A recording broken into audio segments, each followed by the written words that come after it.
नमस्कार विद्यार्थियों। अब सिंचाई का जो पार्ट था वो थर्ड पार्ट की ओर चलते हैं अपन, और इसमें सिंचाई का निर्धारण की बात करते हैं अपन। जो हेडिंग है वो है सिंचाई का निर्धारण। सिंचाई का निर्धारण, तो सिंचाई का एस्टिमेशन है वो कैसे कैसे कर सकते हैं उसकी बात है। और सिंचाई के निर्धारण में आपको कुछ पहले एक जो टर्म्स बता देते हैं, और टर्म्स के अलावा कई यूनिट भी है जिनको मतलब कितना लीटर कहाँ कितना पानी लगता है उसके बारे में भी अपन बताते हैं। तो अपन करते हैं कि 1 क्यूसेक मतलब 1 क्यूसेक, 1 क्यूसेक का मतलब होता है 28.3 लीटर। कोई पानी है उसकी मात्रा को 1 क्यूसेक कहा जाता है। अब उसके बाद में आती है 1 क्यूमेक। इसका मतलब है कि जो 1000 लीटर है वो पानी है उसकी मात्रा को अपन 1 क्यूमिक बोल सकते हैं। और बोल सकते हैं 1 मीटर स्क्वायर यदि अपन बात करें। देखो इसके अलावा है कि जो 1 गैलन या 1 गैलन में कितना पानी आता है तो वह है 4.5 लीटर। उसके अलावा अपन बात करते हैं कि ये तो जो जल की यूनिट हो गई कि जो 28.3 लीटर है उसको 1 क्यूसेक बोलते हैं, 1000 लीटर है 1 क्यूमिक बोलते हैं, और 1 गैलन 4.5 लीटर जो पानी होता है उसको 1 गैलन कहा जाता है। अब अपन यदि बात करें कि जो एक सेंटीमीटर, या अपन बात करें 1 सेंटीमीटर जो एरिया है या भूमि है वो पानी है वो यदि 1 हेक्टेयर में दिया जाए, यदि 1 सेंटीमीटर है 1 सेंटीमीटर पानी है से सिंचाई 1 हेक्टेयर में की जाए तो कितना पानी लगेगा। ये क्वेश्चन है वो सुपरवाइजर में पूछा गया था कि 1 सेंटीमीटर यदि किसान को पानी देना होता है तो वो 1 सेंटीमीटर पानी है 1 हेक्टेयर में देगा तो कितना पानी लगेगा। तो उसमें है 1 लाख लीटर पानी है वो लगेगा अपने खेत में 1 लाख लीटर। यदि अपन बात करें कि 1 mm पानी देना हो 1 हेक्टेयर में तो उसमें कितना पानी लगेगा 10,000 लीटर पानी लगेगा।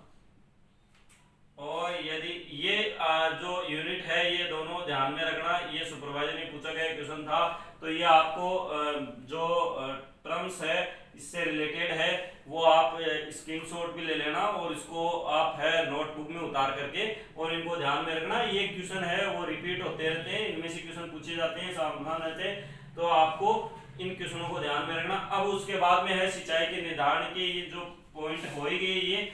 अब सिंचाई का निर्धारण है वो किस प्रकार करते हैं अपन, कौन कौन से जो मेथड है जिससे अपन सिंचाई का निर्धारण करते हैं।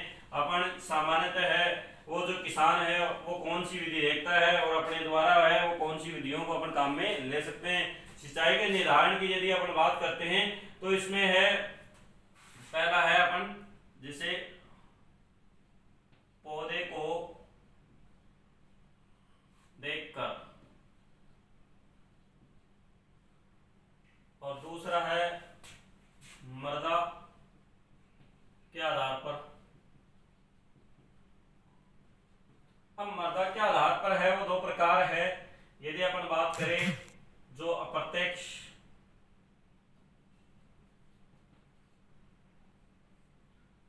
और दूसरा है, पहला अपन प्रत्यक्ष की बात करते हैं,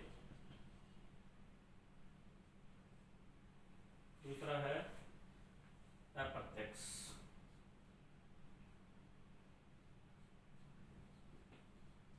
ये इस प्रकार है। तो अपन पौधे को देखकर है वो क्या क्या निर्धारण कर सकते हैं। जैसे है पहला है सूचक पौधे के रूप में, है ना, सूचक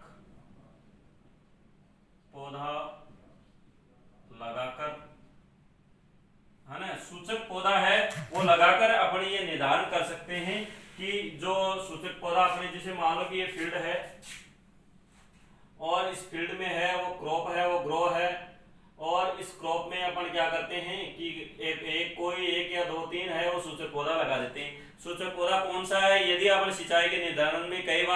भी आता है कि सिंचाई का निर्धारण करने के लिए निम्न में से कौन सा पौधा है जो सूचक पौधे के रूप में जाना जाता है, तो वो है सूरजमुखी।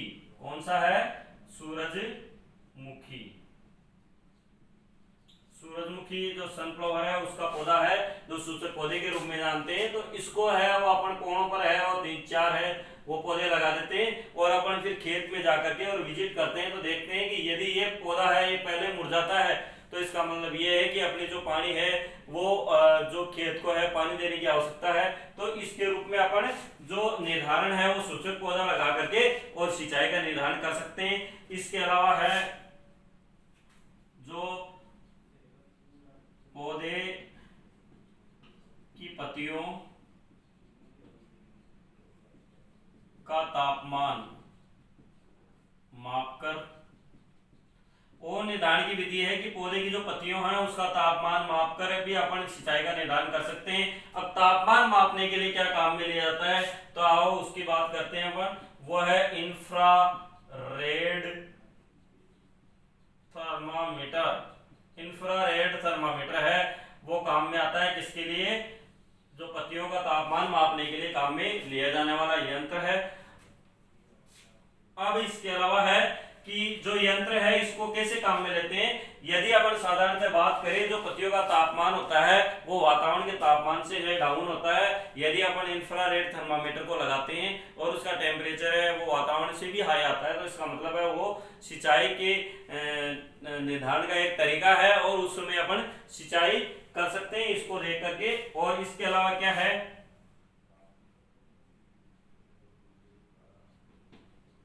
पौधों को देखकर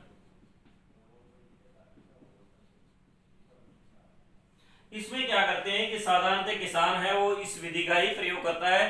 खेत में विजिट करता है तो खेत में विजिट करता है तो वो देखता है कि अपनी फसल है वो मुरझा रही है। यदि फसल मुरझा रही है या पौधे हैं वो मुरझा रहे हैं, दोपहर के समय में जाता है वो 10 बजे के बाद में, तो यदि फसल है वो मुरझा रही है तो अपने को ऐसा एहसास होता है कि जो अपनी फसल है उसको पानी देने की आवश्यकता है। तो इसका ये भी एक निर्धारण का तरीका है। अब उसके बाद में है पौधों की संख्या।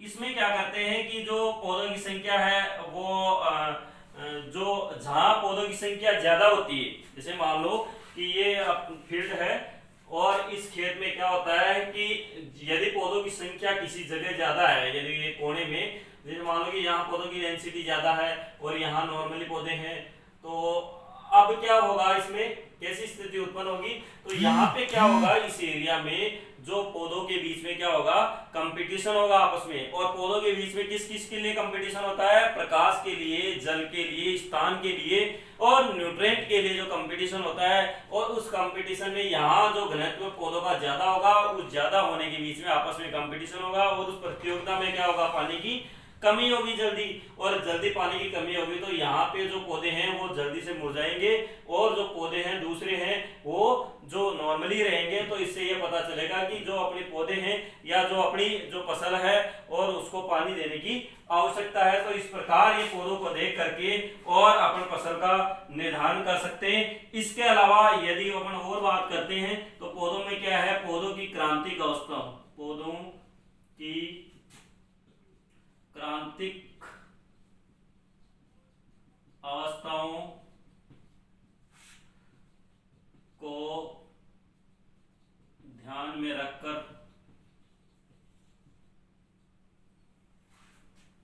तो ये पौधों की क्रांतिक अवस्थाएं कौन सी होती है, देखो अलग अलग फसलों की अलग अलग क्रांतिक अवस्थाएं होती है। और उस समय यदि अपन सिंचाई ना करें या पौधे को पानी ना दे तो उस समय क्या होगा कि अपनी जो फसल है उसको बहुत भारी नुकसान होता है। तो उस अवस्था को क्रांतिक अवस्था कहा जाता है। हर फसल की अलग अलग एक निश्चित समय होता है और उस निश्चित समय पे यदि अपन सिंचाई नहीं करते हैं तो बहुत भारी उपज में नुकसान होता है। तो इस प्रकार है वो है क्रांतिक अवस्थाएं हैं, हर फसल की अलग अलग है, तो उसके बारे में अपन चर्चा करते हैं। यदि अपन प्रत्यक्ष मेथड की बात करते हैं यदि मृदा के आधार पर, तो उस प्रत्यक्ष मेथड में आता है ग्रेविमेट्रिक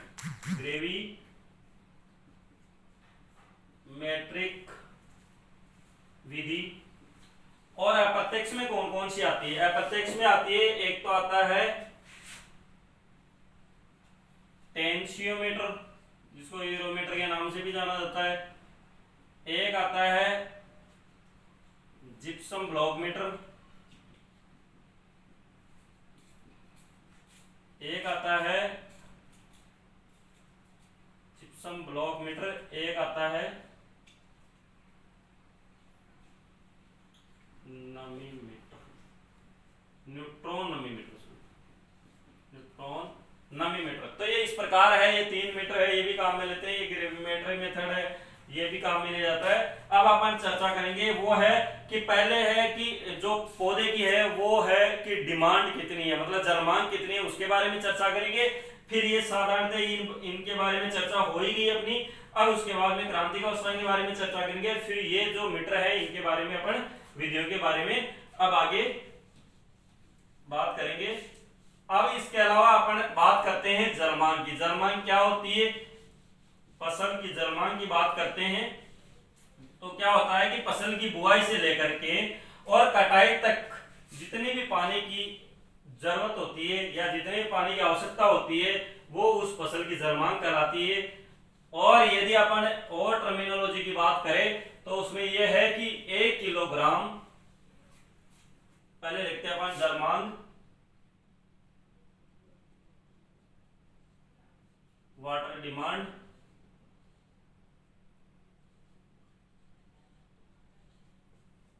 इसके यदि अपन और परिभाषा की बात करें तो 1 किलोग्राम है वो शुष्क पदार्थ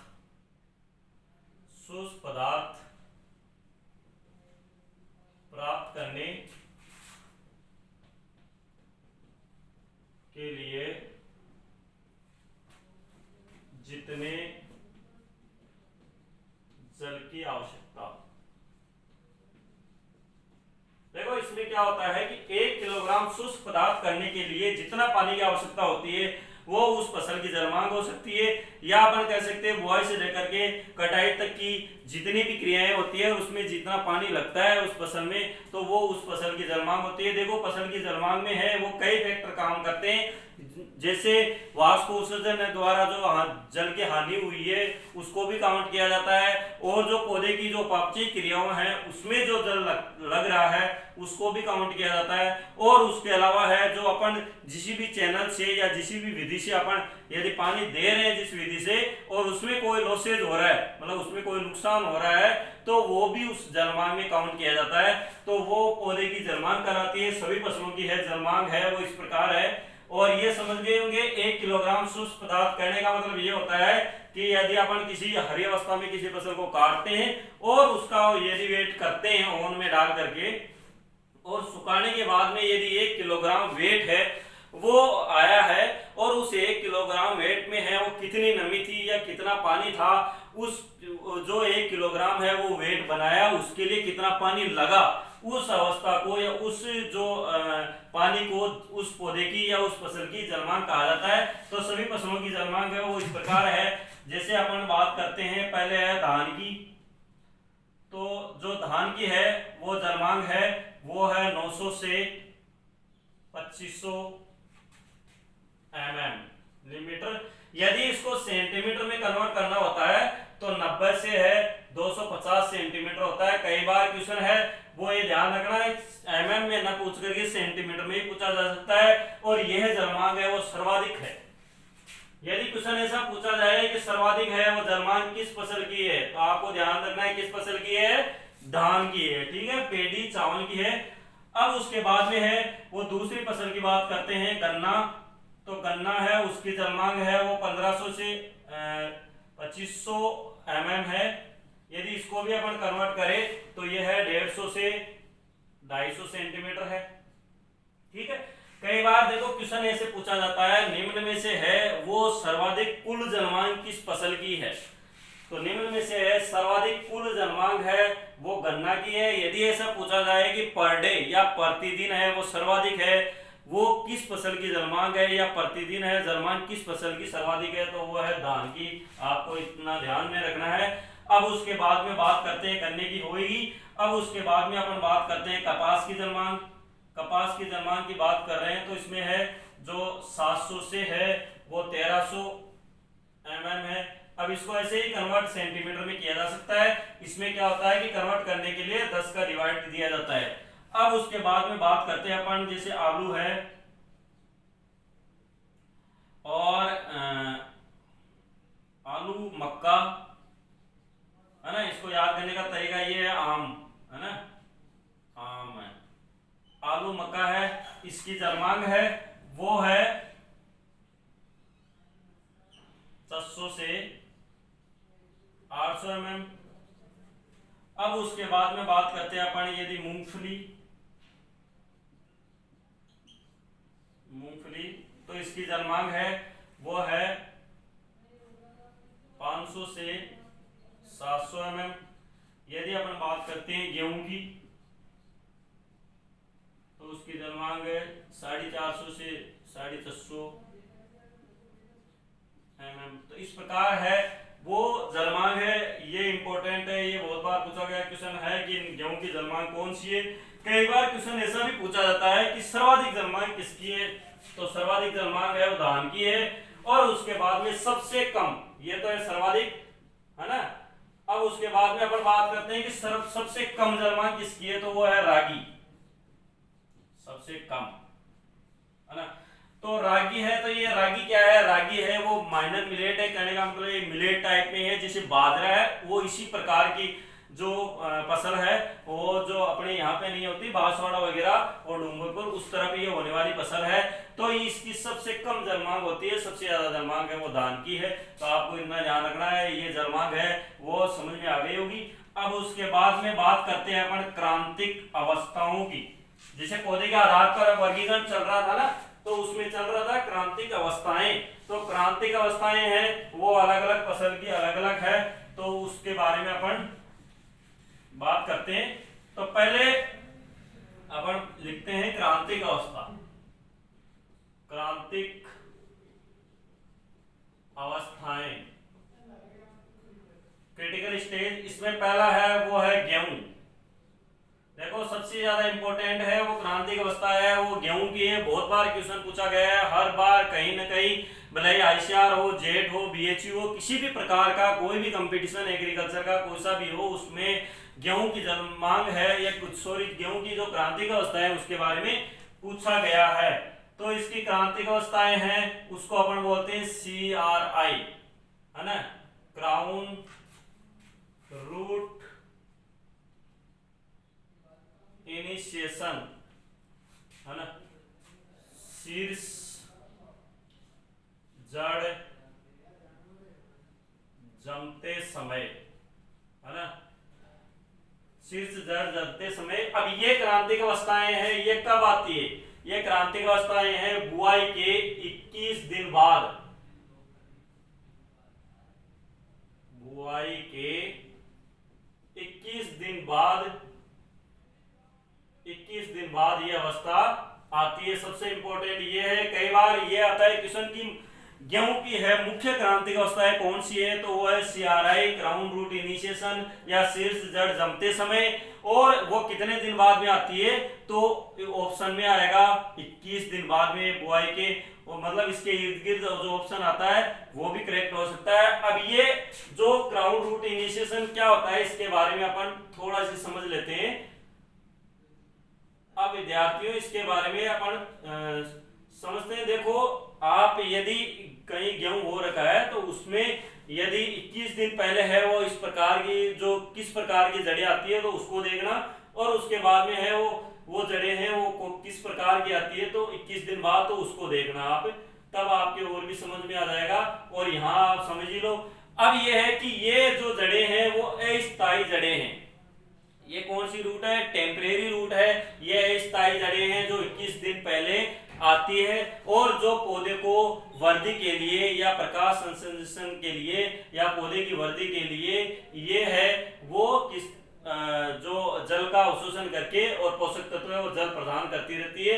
और उसके बाद में क्या होता है कि 21 दिन बाद में इस प्रकार की जड़ें आती है जिनको स्थायी जड़ें या परमानेंट रूट्स कहा जाता है। और इसको स्थायी जड़ों को ही क्या कहा जाता है, CRI या शीर्ष जड़ जमते समय, मतलब इसके शीर्ष के ऊपर है वो जड़ का जमना हो गया, और ये ही जड़ें हैं लास्ट तक रहती है, परमानेंट जड़ें हैं, और ये लास्ट तक जब तक कटाई होती है तब तक है वो जल का अवशोषण करके और पौधों को पूर्ति करती रहती है। तो इस प्रकार की जड़ें हैं वो यहाँ इस प्रकार की जड़ों का डेवलपमेंट होता है, और यही CRI है। ये समझ में आ गया होगा, आशा करते हैं आपसे। अब उसके बाद में दूसरा है वो बात करते हैं अपन मक्का की। देखो जो इंपॉर्टेंट क्रॉप्स है उनके बारे में ही आपको जो क्रांतिक अवस्थाओं के बारे में बता रहे हैं। अब मक्के में है वो 2 स्टेज है, वो कौन कौन सी है उसके बाद में बात करते हैं अपन उन स्टेजों की। तो पहली है वो है जैसे नर मंजरी निकलते समय,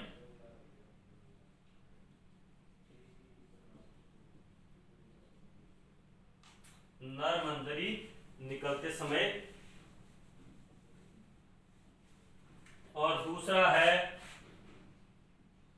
मादा मंजरी निकलते समय। अब ये क्या होता है, जैसे अपन मक्का का प्लांट बनाते हैं तो इस प्रकार से जो प्लांट का डेवलपमेंट होता है,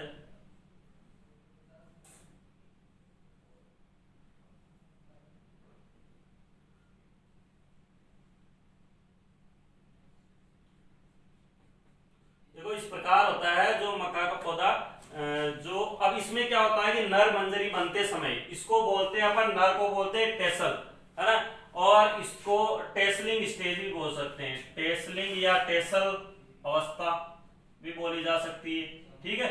और इसको बोलते हैं सिल्क, तो इसको सिल्क अवस्था या सिल्किंग स्टेज भी कहा जाता है। अब क्या करते हैं कि जैसे ये जो नर भाग है ये मक्का में पहले परिपक्व होता है और मादा भाग है वो बाद में परिपक्व होता है। अब अपन बात करते हैं कि जो नर भाग है जो पहले परिपक्व हो रहा है तो इसके जो पोलन है तो ये मादा भाग पे गिरेंगे और उसके बाद में है वो फर्टिलाइजेशन होगा और इसमें फिर बाद में भुट्टा बनेगा। तो ये अवस्था जो निकलती है तो ये पहली अवस्था होती है जो सिंचाई की, और इसके बाद में ये जो सिल्क निकलते हैं तो ये दूसरी अवस्था होती है सिंचाई की। अब इसमें क्या होता है कि बाद में यदि पोलिनेशन हो गया उसके बाद में इसको रिमूव कर दिया जाता है, हटा दिया जाता है। तो इस प्रकार है, इसको हटाने को डिटेसलिंग कहा जाता है। तो ये बहुत ही इंपॉर्टेंट है, ये ध्यान में रखना, ये बहुत बार क्वेश्चन है, वो मक्का का है, वो रिपीट हुआ है, ये भी इंपॉर्टेंट है। अब उसके बाद में है तीसरी अपन बात करते हैं वो है मूंगफली। जो इंपॉर्टेंट क्रॉप्स है उनके बारे में ही बताया जा रहा है, उनकी जो क्रांतिक अवस्थाएं वही पूछी जाती है, उनको ही बताया जा रहा है और यही इंपॉर्टेंट है। अब इसमें क्या होता है कि इसमें 3 अवस्थाएं, एक तो है फूल बनते समय, बनते समय मतलब फ्लोरिंग स्टेज, एक होता है कि जो सुइयां बनते समय, और एक होता है कि फली बनते समय। अब इसमें क्या होता है कि सुइयां है वो कितने दिन बाद में बनती है, जैसे 55 से 60 दिन बाद में बुआई के और ये सुइयां बनती है। इसमें होता क्या है कि जैसे मान लो कि ये आपकी मूंगफली है, इस सरफेस में मूंगफली लगी हुई है और इसमें क्या है कि इसका जैसे प्लांट है तो इस प्लांट से क्या होगा कि ये जैसे इससे जो सुइयां निकलेगी सुइयां टाइप में, क्योंकि मूंगफली तो जमीन में लगेगी ना, तो सुइयां निकलेगी तो सुइयां नीचे की ओर गति करेगी, तो ये नीचे की ओर गति करके और ये क्या है मर्दा में एंटर करेगी। तो ये जब मर्दा में यहाँ पे एंटर करती है तो इस समय उनको नमी चाहिए होती है, यदि नमी नहीं होगी तो ये सुइयां एंटर नहीं कर पाएगी, ग्रोथ नहीं कर पाएगी और फिर उसके बाद में जाकर के और ये क्षैतिज अवस्था में या हॉरिजॉन्टल स्टेज में आ जाती है और फिर ऐसे मूंगफली लगती है। तो ये अवस्था होती है, इसको पैकिंग बोलते हैं। तो आपको ध्यान रखना है, इस अवस्था को पैकिंग भी कहा जाता है सुइयां बनते समय। तो ये इंपॉर्टेंट है, इसके बाद में मूंगफली बनते समय ये इंपॉर्टेंट है। तो इसकी क्रांतिक अवस्थाओं के बारे में ये है। अब उसके बाद में है वो चौथी बात करते हैं अपन, वो है जैसे मानो सभी दलहनी की बात करते हैं, कॉमन सभी दलहनी फसलें, सभी दलहनी फसलों की बात करते हैं। तो सभी दलहनी फसलों में क्या होता है कि एक तो आता है जैसे फूल बनते समय, फूल बनते समय, और एक अवस्था है वो है फली बनते समय, फली बनते समय। ये इंपॉर्टेंट है, सभी जो दलहनी फसलों में इसमें एक ही चीज है। इसका जो एक अपवाद है वो है चना, अपवाद है वो है चना। अब चने में क्या क्या अवस्थाएं होती है उसके बारे में अपन देखते हैं। ये फूल बनने से पहले, फिर उसके बाद में दूसरी अवस्था है फली बनने से पहले। इसमें क्या होता है कि एक चीज इंपॉर्टेंट है चने में, एक और इंपॉर्टेंट है कि जो चने की जो सीड बेड बनाते हैं या जो चने की जो बुआई करते हैं अपन, तो रफ सीड बेड होती है, मतलब डेलयुक्त है, वो भूमि की आवश्यकता होती है। क्यों होती है? क्योंकि चने को क्या है कि ज्यादा ऑक्सीजन की जरूरत होती है, तो इसलिए है रफ सीड बेड बनाई जाती है। डेलयुक्त मृदा है वो इस प्रकार के प्रिपेयर करके और फिर चने की बुआई करते हैं। अब इसमें क्या होता है कि ये एक और ध्यान रखना, चने में जब सिंचाई की यदि अपन बात करते हैं कॉमनली, तो जो 30 दिन बाद में या 30 दिन के आसपास है वो सिंचाई है नियर अबाउट सभी फसलों में दी जाती है। लेकिन चना है वो अपवाद है, चने में क्या होता है नियर अबाउट 45 दिन बाद में सिंचाई देते हैं, पहली सिंचाई देते हैं। तो क्यों? क्योंकि चने में क्या होता है कि यदि अपन सिंचाई कर देंगे तो जो पोर स्पेस है, जो डेलयुक्त है, जो भूमि है, उसमें जो खाली स्थान है वो किससे भर जाएगा? वो पानी से भर जाएगा और इसमें ऑक्सीजन की डेफिशिएंसी हो जाएगी और चना है वो पीला पड़ने लग जाएगा और इसकी ग्रोथ नहीं होगी। तो इस प्रकार है वो चना है वो अपवाद है। अब उसके बाद में है अपन बात करते हैं वो जैसे जो 4 है वो क्रॉप्स होएगी आपकी जो इंपॉर्टेंट क्रॉप है। अब उसके बाद में है वो बात कर रहे हैं अपन 5वीं फसल की, तो वो है गन्ना। तो गन्ना की जो क्रांतिक अवस्थाएं हैं वो है फॉर्मेटिव स्टेज।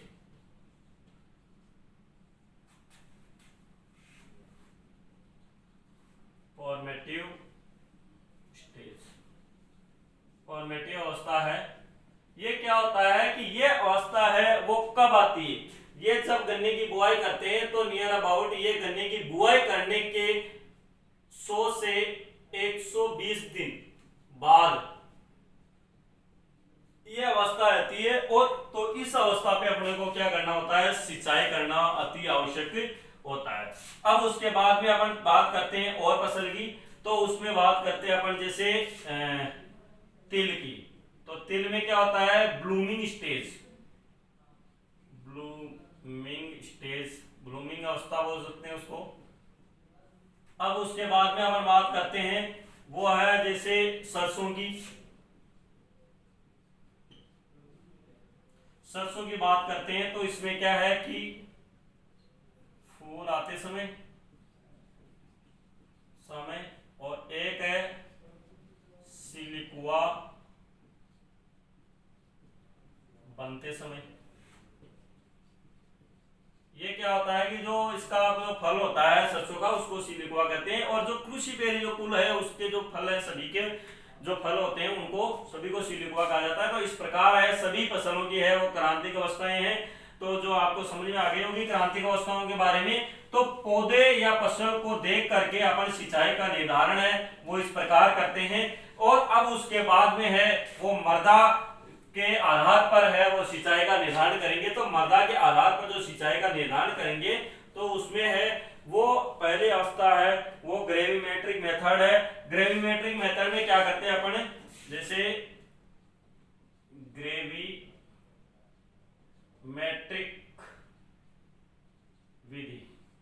ग्रेविमेट्रिक विधि में क्या होता है कि इसमें क्या होता है कि जहां अपन मृदा लेते हैं और मृदा की यदि अपन साधारणतः सिंचाई के लिए यदि किसान भी ध्यान करना चाहे तो जो मिट्टी है वो उठाता है और उठाने के बाद में यदि उसको खोलता है तो बिखरती नहीं है, ढेले के रूप में बनती है। तो इसका मतलब है अभी पानी है, यदि बिखर रही है तो भी सिंचाई की आवश्यकता है। तो ये भी एक मेथड है। इसके अलावा ग्रेविमेट्रिक मेथड में क्या होता है कि 105 डिग्री सेंटीग्रेड पर क्या है इस मृदा को वो है 48 घंटे तक इसमें रखते हैं, ओवन में रखते हैं। ओवन, ये ओवन क्या है कि इस मृदा को सुखा देता है। तो इसको ज्ञात करने का तरीका ये है कि पहले जो अपन मिट्टी लेके आए हैं उसका अपन तोल ले लेते हैं और मिट्टी लाने के बाद में उसका तोल ले लिया, उसके बाद में अपन ओवन में रखते हैं। ओवन में रखने के बाद में जो सूख गई मिट्टी तो उसका तोल कर लेते हैं और उसको उसमें से माइनस निकाल करके और शुष्क मृदा का इसमें डिवाइड दे देते हैं तो इस प्रकार है वो नमी की मात्रा ज्ञात हो जाती है और इस प्रकार पता चलता है कि इसमें कितना पानी है इस मृदा में। तो ये हो गया आपका ग्रेविमेट्रिक मेथड। अब उसके बाद में बात करते हैं अपन टेंशियोमीटर।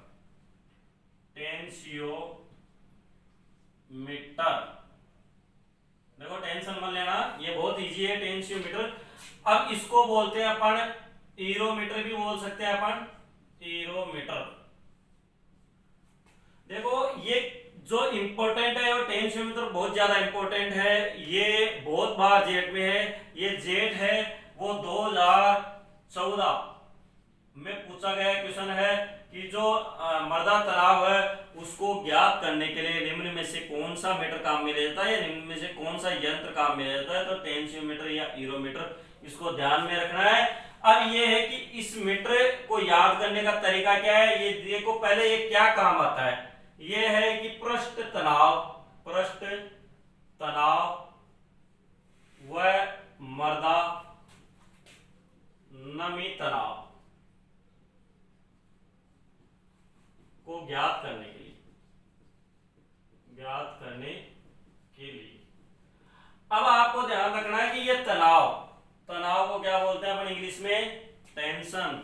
अपने कोई तनाव हो जाता है तो कहते नहीं है टेंशन हो गई उसकी, तो उस तनाव को बोलते हैं बेटा कि उस तनाव को है वो इंग्लिश में अपन टेंशन कहते हैं। और उस टेंशन से क्या बना है, टेंशियोमीटर। तो आपको ध्यान रखना है कि जो मृदा में है वो नमी का तनाव हो गया, पानी नहीं है मृदा में तो इसलिए वहां तनाव हो गया, वहां टेंशन हो गई कि जो पौधे के लिए है वो पानी नहीं है। तो वो ज्ञात करने के लिए अपन किसको काम में लेते हैं, जो तनाव ज्ञात करने के लिए काम में लेते हैं वो है टेंशियोमीटर या एरोमीटर। यदि अपन बात करते हैं कि ये कहाँ काम में लिया जाता है, तो ये साधारणतः है वो रेतीली भूमियों के लिए उपयुक्त है, रेतीली मृदा के लिए रेतीली मृदा के लिए उपयुक्त है। अब ये क्या होता है कि ये मृदा के अंदर है वो नीचे दाब से है उसको भेजा जाता है या उसको दबाया जाता है, घुमाया जाता है, तो वो क्या है कि हार्ड जो सोइल है उसमें नहीं जा पाएगा। और जो इसका जो टेंशियोमीटर है लास्ट में जो मीटर लगा हुआ है उसके, तो उसमें डिस्टर्बेंस आ जाएगा। पहली बात वो जा ही नहीं पाएगा, इसलिए वो रेतीली भूमियों के लिए उपयुक्त है ये। अब उसके बाद में ये है कि ये कितने बार का काम करता है, तो ये 0 से लेकर के 0.85 बार है उसके ऊपर काम करता है, बार पर काम करता है। तो इतने बार पर ये काम करता है, यही इंपॉर्टेंट है इसका। आपको टेंशियोमीटर समझ में आ गया होगा, इसमें और कोई दिक्कत नहीं है। बस इंपॉर्टेंट चीज ये पृष्ठ तनाव या मृदा तनाव ज्ञात करने के लिए काम में लिया जाता है और रेतीली भूमियों के लिए भी उपयुक्त है। इसके अलावा ये कितने बार पर काम करता है, बस यही इंपॉर्टेंट है, इसके अलावा है वो ज्यादा इंपॉर्टेंट नहीं है। अब उसके बाद में है मीटर, अपन दूसरे, ये पहला मीटर था, अब दूसरे मीटर की बात करते हैं तो वो है gypsum block meter. Gypsum block meter. यदि अपन बात करते हैं कि निम्न में से कौन सी विधि है जो सिंचाई निर्धारण के लिए सबसे उपयुक्त है, तो सबसे उपयुक्त विधि तो है वो ग्रेविमेट्रिक मेथड है, ये ध्यान रखना, ग्रेविमेट्रिक विधि है। अब उसके बाद में बात करें अपन जिप्सम ब्लॉक मीटर की, तो यह मीटर है वो किसके लिए उपयुक्त है, तो यह है लवणीय मृदाओं के लिए, लवणीय मृदाओं के लिए उपयुक्त। बस आपको तो इतना ही ध्यान रखना है, ज्यादा इसको डिटेल में नहीं पढ़ते हैं और ज्यादा पूछा भी नहीं जाता। अब उसके बाद में तीसरा है वो है न्यूट्रॉन नमी मीटर या न्यूट्रॉन आर्द्रता मापी भी बोल सकते हैं, नमी मीटर। तो ये है, ये किस प्रकार की मृदाओं में काम में लिया जाता है, ये जो काली मिट्टी होती है तो उस मृदाओं के लिए उपयुक्त है, काली मिट्टी के लिए, काली मृदाओं के लिए। अब देखो नमी है वो सर्वाधिक कौन सी मृदाओं में पाई जाती है या नमी सर्वाधिक कौन सी या किस प्रकार की मृदाओं में होती है, तो वो पहले अपन बात करते हैं कि नमी है वो काली मृदाओं में है, सर्वाधिक होती है। अब ऐसा उसके बाद में कौन सी है, तो उसके बाद में अपन बात करते हैं तो जो दोमट मृदा है उसमें भी क्या है, जो नमी है वो जो काली है उससे कम होती है। अब उसके बाद में सबसे कम है मृदा है, वो किसमें जो मृदा नमी है वो किस मृदाओं में पाई जाती है, तो वो है रेतीली मृदा या बलुई। तो इस प्रकार है मृदा नमी, वो सर्वाधिक है वो काली में, फिर उससे कम मृदा दोमट में, फिर उसके बाद में है रेतीली मृदाओं में। यदि अपन कर्णाकार की बात करें तो सर्वाधिक कर्णाकार इसका होता है, फिर उसके बाद में इसका होता है, और फिर सबसे ज्यादा कर्णाकार है वो इसका मोटा होता है। और बारीक है वो पोर स्पेस की बात करते हैं, सबसे ज्यादा पोर स्पेस इसमें। तो इस प्रकार ये समझ में आ गया होगा आपको, जो नमी का जो सिंचाई का निर्धारण करने के तरीके समझ में आ गए होंगे, पौधे को देख करके या उसके आधार पर या मृदा के आधार पर, ये सारे मीटर वगैरह ये सब कुछ आपको इजीली समझ में आ गया होगा। अब उसके बाद में बात करेंगे अपन जो अगले जो वीडियो है या अगला जो पार्ट है उसमें अपन बात करेंगे, वो है कि जो मृदा में पाए जाने वाले जल के प्रकार या जल कितने प्रकार के होते हैं, और उसके अलावा है कि कौन कौन सा जल पौधों को उपलब्ध होता है। तो उसके बारे में और कुछ जो टर्मिनोलॉजी है उसके बारे में अपन अगले पार्ट में चर्चा करेंगे। Okay, thank you very much दोस्तों।